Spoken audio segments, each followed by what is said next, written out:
नमस्कार दोस्तों, प्रयास ऑनलाइन क्लासेज में आपका स्वागत है। और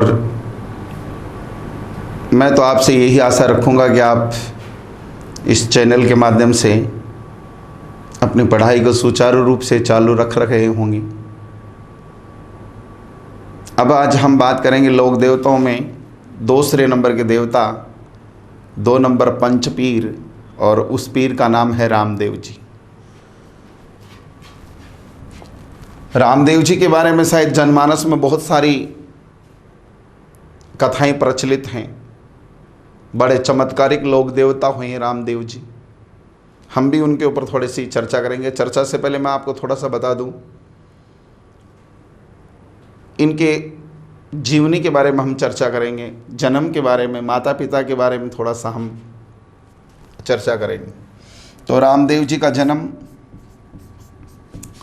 उड़कासमेर बाड़मेर की शिव तहसील में हुआ था। उड़कासमेर बाड़मेर की शिव तहसील में इनका जन्म हुआ।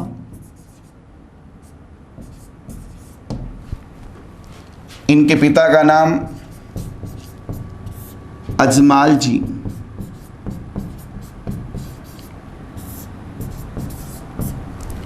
माता का नाम मैणा दे, पत्नी का नाम नेतल दे। ये जो नेतल दे, ये अमरकोट के राजा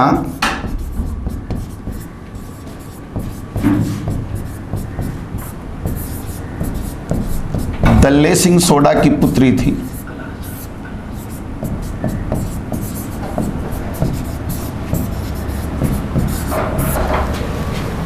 जिनका विवाह किसके साथ हो गया? रामदेव जी के साथ हो गया।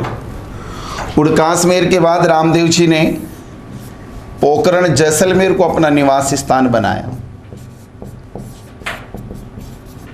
पोखरण जैसलमेर को इन्होंने अपना निवास स्थान बनाया।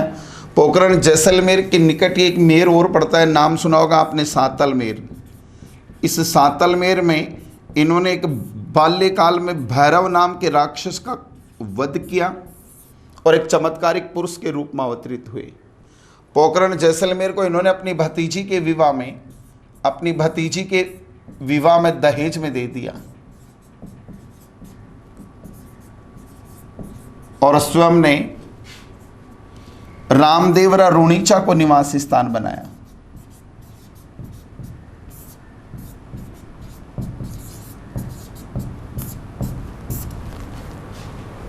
इन्होंने रामदेवरा रुणीचा को निवास स्थान बनाया। उस वक्त रामदेवरा में भयंकर जल संकट था और जल संकट को दूर करने के लिए इन्होंने राम सरोवर तालाब का निर्माण करवाया।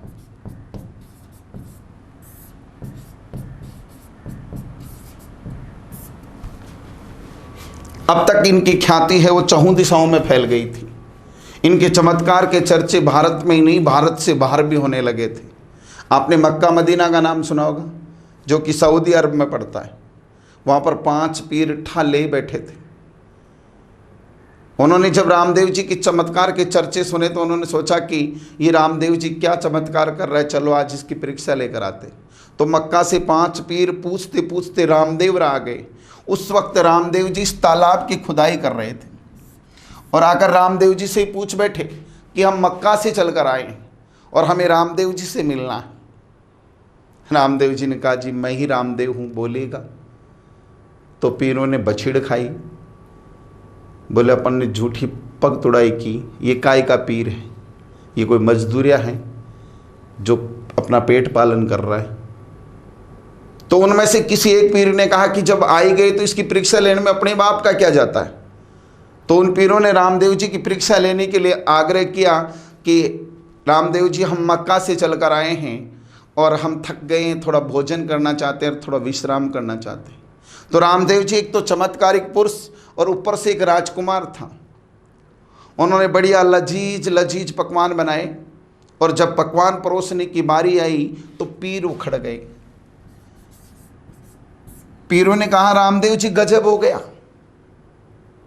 रामदेव जी ने सोचा कि बढ़िया तो पकवान बना दिए, अब कौन सी दिक्कत हो गई। उन्होंने कहा कि हम हमारे स्पेशल बर्तन में भोजन करते हैं और वो बर्तन तो हम मक्का में छोड़ आए, इसलिए माफ़ी चाहते हैं, हम आपके यहाँ भोजन नहीं कर पाएंगे। रामदेव जी ने कहा इतनी सी बात के लिए आप चिंतित हो गए, हम मंगवाए देते हैं आपका वो पात्र। और रामदेव जी ने अपने चमत्कार के बल पर पीरों का वो पात्र मंगवा दिया और ये देखकर वो पीर आश्चर्यचकित रह गए।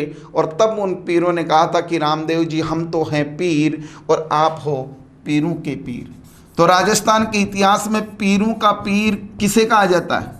रामदेव जी को कहा जाता है। याद रखिएगा, प्रश्न पूछ लिया जाए कि राजस्थान के इतिहास में पीरों का पीर किसे कहा जाता है? रामदेव जी को कहा जाता है। अब देखिएगा, बड़ी लंबी स्टोरी है इनकी। अब हम बात करते हैं इनकी रियल फाइट की। तो देखिए, इन्होंने मेघवाल जाति की डालीबाई को, मेघवाल जाति की डालीबाई को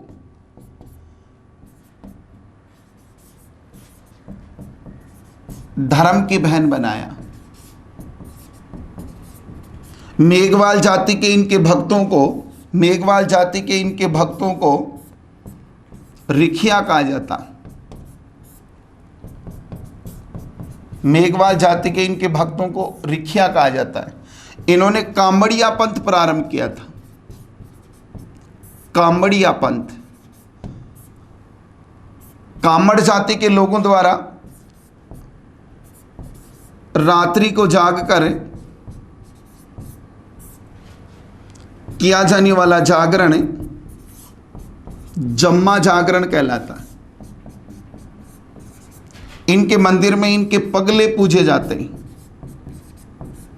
इनके मंदिर में लगी पचरंगी व श्वेत पताका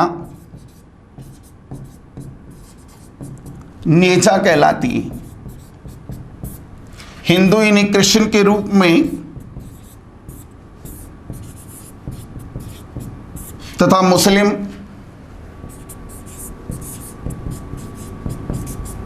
राम सपीर के रूप में पूजते हैं। आगे हम बात करें इनका मेला।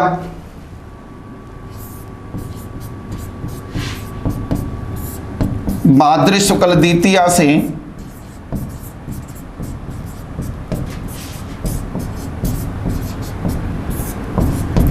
एकादशी तक लगता, परंतु मुख्य मेला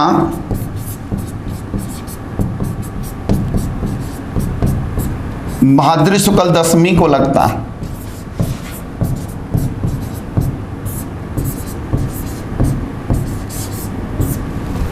जो कि सांप्रदायिक सद्भाव का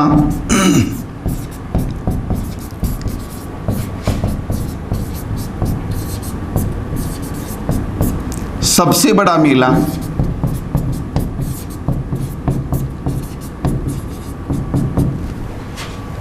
इस मेले की विशेषता तिहरे ताली नृत्य।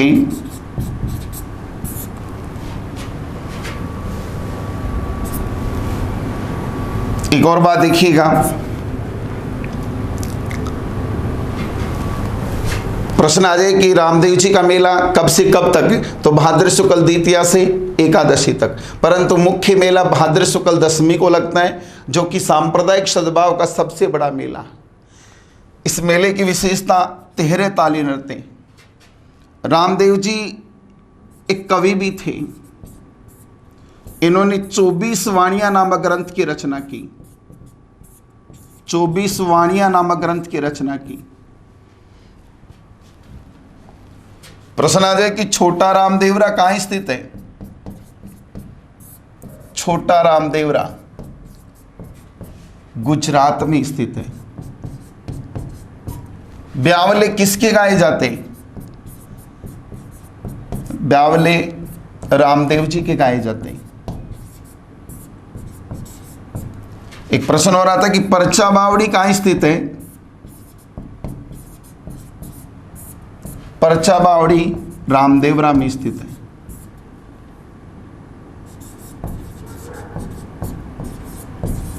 ये बावड़ी आज भी हम राम सरोवर तालाब के बीच में आपको जाओगे तो आपको मिलेगी। यहाँ पर बैठकर जब यहाँ खड़े होते थे या बैठे होते थे रामदेव जी, और लोग जब इनके पास आ जाया करते थे अपनी मन्नत के लिए, तो रामदेव जी उनको आशीर्वाद दे दिया करते थे। यहाँ जो मन्नत लेकर व्यक्ति आता था उसकी वो मन्नत पूरी हो जाया करती थी, इसलिए इसको कहा जाता है परछा बावड़ी। एक और बात देखिए, राजस्थान में बात करें हम, पश्चिमी राजस्थान में इस्लामीकरण की जो प्रवृत्ति थी उसको रोकने वाला लोक देवता भी कौन है? रामदेव जी।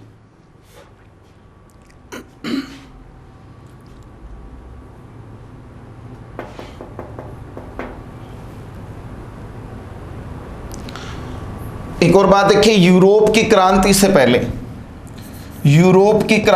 पहले रामदेव जी ने भारतीय समाज को समता व बंधुता का संदेश दिया था।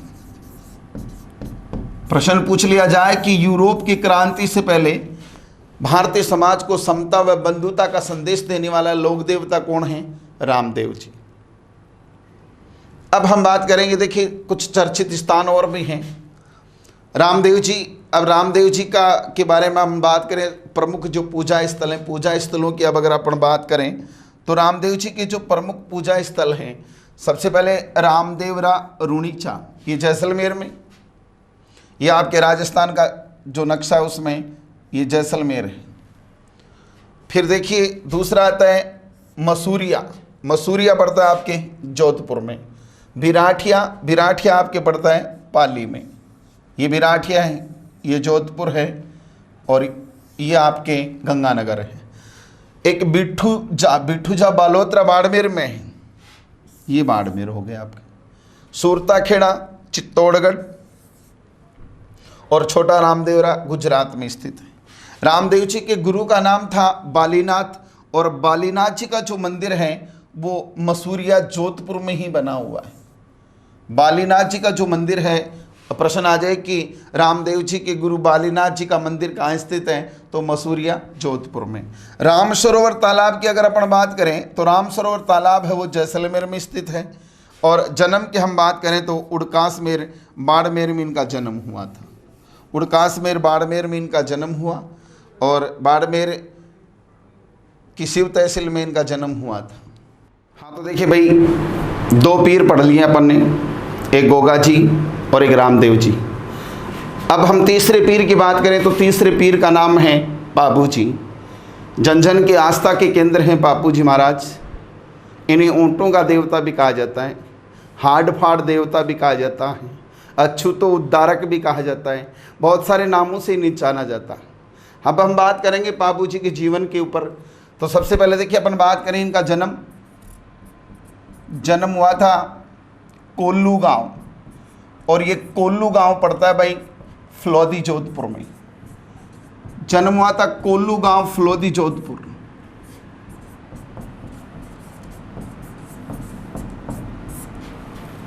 इनके पिता का नाम धांधल जी राठौड़,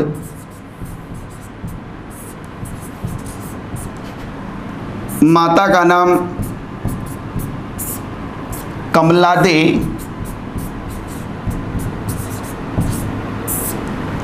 पत्नी का नाम फुल्लम दे। फुल्लम दे को ही सुप्यार दे भी कहा जाता।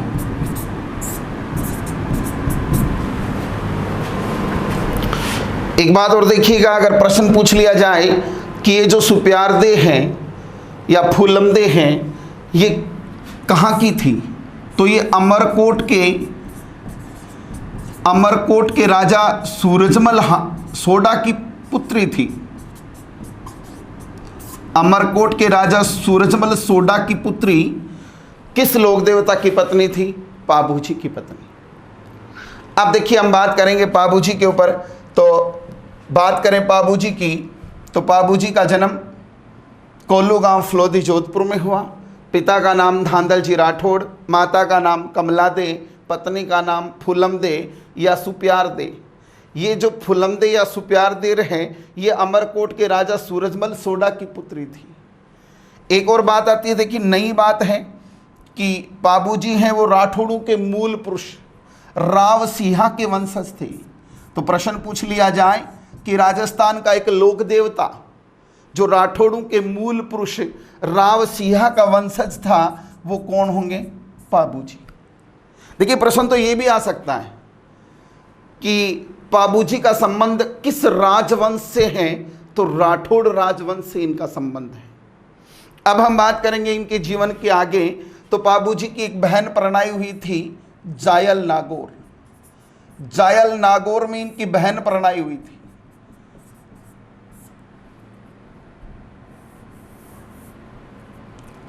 बाबूजी की बहन परणाई हुई थी जायल नागौर।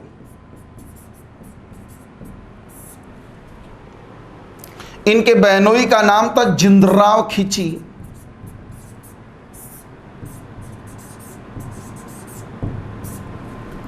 इस जायल नागौर में एक देवल चारणी थी, देवल चारणी। इस देवल चारणी के पास एक घोड़ी थी, उस घोड़ी का नाम था केसर कालमी घोड़ी।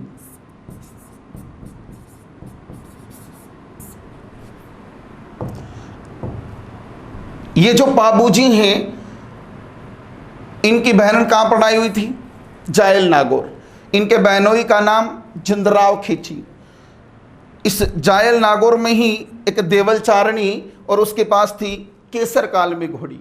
ये जो बाबूजी के बहनोई थे जिंदराव खींची, इन्हें ये केसर काल में घोड़ी अत्यंत प्रिय थी। जिंदराव खींची ने देवल चारणी से एक घोड़ी प्राप्त करने के लिए कहा तो देवल चारणी ने घोड़ी देने से इनकार कर दिया। तो इन दोनों के आपस में दुश्मनी हो गई और दुश्मनी होने के पश्चात देवल चारणी ने ये केसर काल में घोड़ी सशर्त बाबूजी को प्रदान कर दी। शर्त रखी कि सुन बाबू, ये मेरी घोड़ी मेरी गायों की रक्षा करती है, जब कभी मेरी गायों पर संकट आए तो तू मेरी गायों की मदद करना। बाबूजी वचन दे देते और घोड़ी प्राप्त कर लेते हैं। अब ये जो दुश्मनी थी ये और ज्यादा मजबूत हो गई। जीजा को तो दे दी और साले को तो दे दी और जीजा को मना कर दी। अब ये जिंदराव खींची उचित मौके की फिराक में लग गया कि कब इस देवल चारणी को सबक सिखाया जाए, और वो उचित समय आ गया। बाबूजी और फूलमदे का विवाह फिक्स हो गया।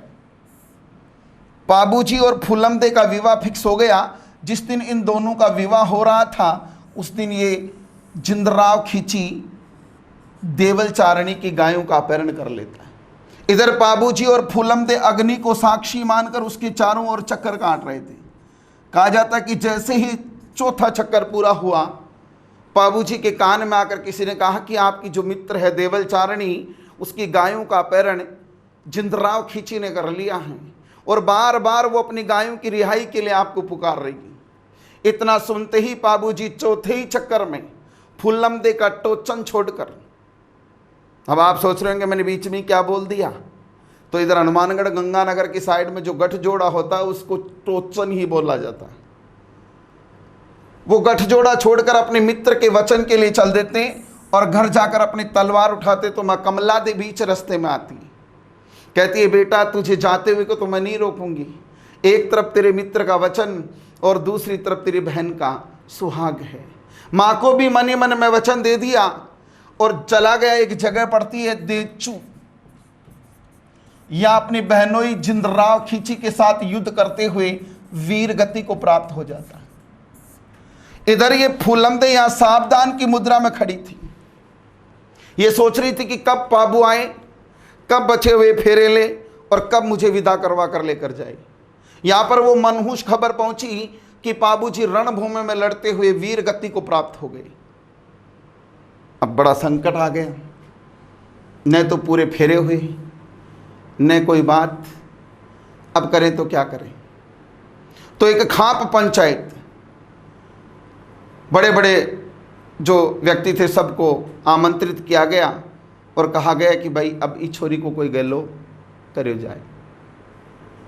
तो उस पंचायत में से एक शिष्टमंडल फूलमदे के पास गया, जाकर कहा बेटा हुआ सो हुआ, अब बता आगे क्या करें।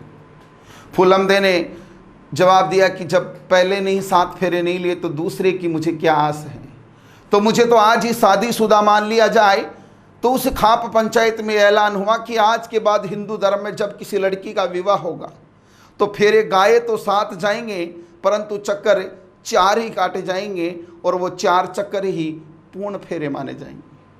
तो तब से लेकर आज तक हिंदू धर्म में 4 ही चक्कर काटे जाते हैं। फेरे गाए 7 जाते हैं और चक्कर 4 ही काटे जाते हैं। अब हम बात करें, अभी हाल ही में एक एग्जाम हुआ था फूड इंस्पेक्टर का, जो केमिस्ट्री वगैरह के स्टूडेंट थे उन्होंने एग्जाम दिया था, फर्स्ट ग्रेड का एग्जाम था, और उसमें राजस्थान की जीके से बहुत सारे प्रश्न आए थे। एक बाबूजी का प्रश्न भी आया था कि राजस्थान का एक लोक देवता जिसकी पत्नी उसके चिन्ह के साथ सती हुई, वो लोक देवता कौन था? तो वो लोक देवता थे पाबूजी महाराज, और पाबूजी की जो पत्नी थी फूलम दे, वो इनके चिन्ह के साथ सती होती है। अब हम बात करते हैं, देखिए ये तो थी आपका मन लगाने के लिए स्टोरी। अब हम इनकी रियल फाइट की बात करेंगे। पाबूजी की रियल फाइट की बात करें तो देखिए भाई, प्रश्न आता है कि मारवाड़ में ऊंट लाने का श्रेय, मारवाड़ में ऊंट लाने का श्रेय किसे दिया जाता? ऊंट लाने का श्रेय पाबूजी को दिया जाता।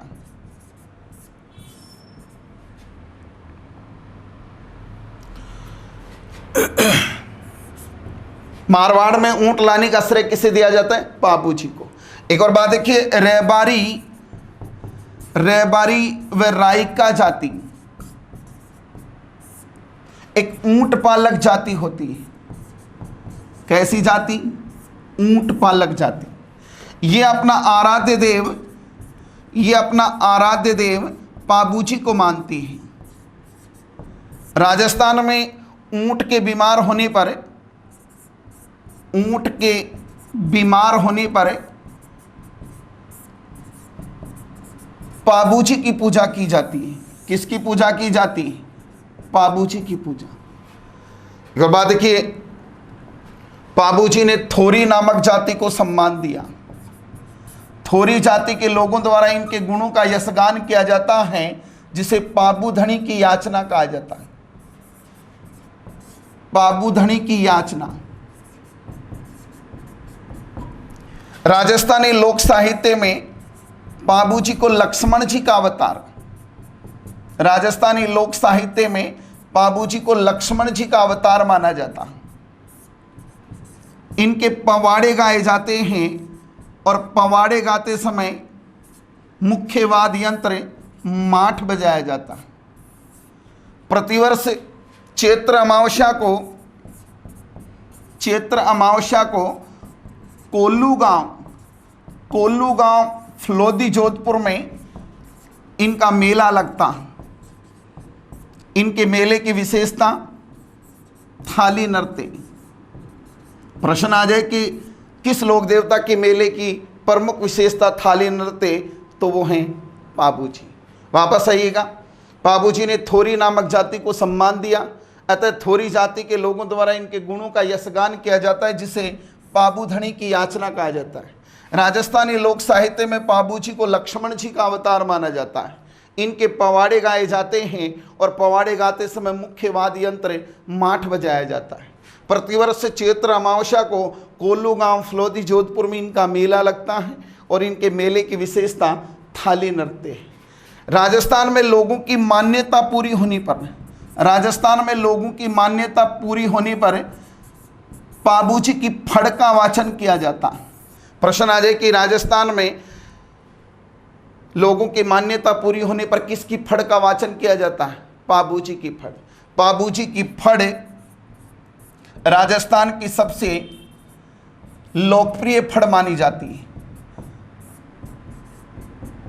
सबसे लोकप्रिय फड़ मानी जाती है।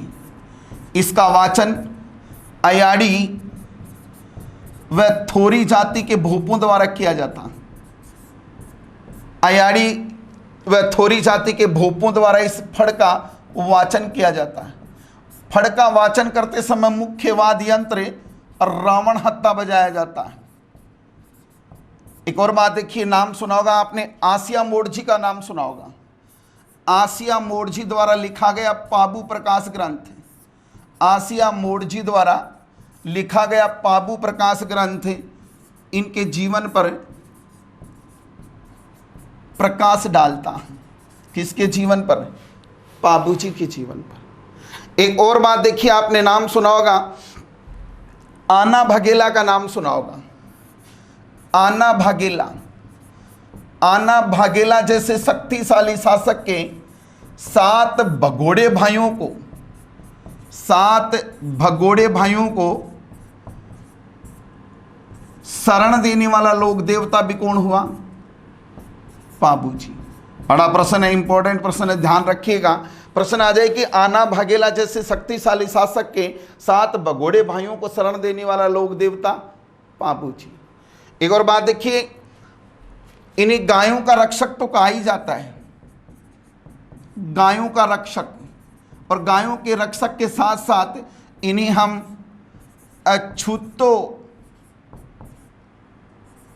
अछूतोद्धारक लोक देवता भी कह सकते हैं।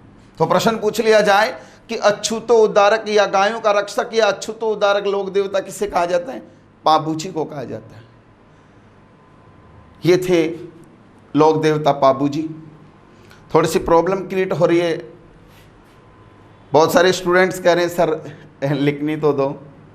देखो माय डियर, लिखा हुआ किताबों में भी है, बहुत सारी अच्छी अच्छी बुक्स होंगी आपके पास, आप इसको देखिएगा, सुनिएगा, सुनने के बाद याद हो जाएगा। मैं मोस्टली उन्हीं चीज़ों के ऊपर फोकस कर रहा हूँ जो चलन में है, जहाँ से क्वेश्चन पुटअप हो सकता है, इसलिए इसको आप एक रिदम बनाने के लिए, बाकी आपके पास अच्छी अच्छी बुक्स हैं, उन बुक्स से आप पढ़ें। ये भी देखिए कि मैंने कौन सी लाइन नहीं लिखाई, हो सकता है कि मैंने कोई चीज़ छोड़ी हो, वो आपके पास अच्छी बुक्स में आपको मिल जाए, तो आप बुक्स का भी सहारा लें और फिर इस वीडियो को भी देखें, पढ़ाई करें, वीडियो को देखें। लिखने के बाद लिखकर फिर लिखा हुआ कौन पढ़ेगा? लिखा हुआ पढ़ेगा कौन? उसको आप एक बार 2 बार सुनिएगा, 2 बार सुनने के बाद आपको याद हो जाएगा, और परीक्षा की दृष्टि से जो महत्वपूर्ण क्वेश्चन आएंगे उन क्वेश्चनों में से आपका सुना हुआ आपके ज़रूर याद आएगा। Thanks, best of luck.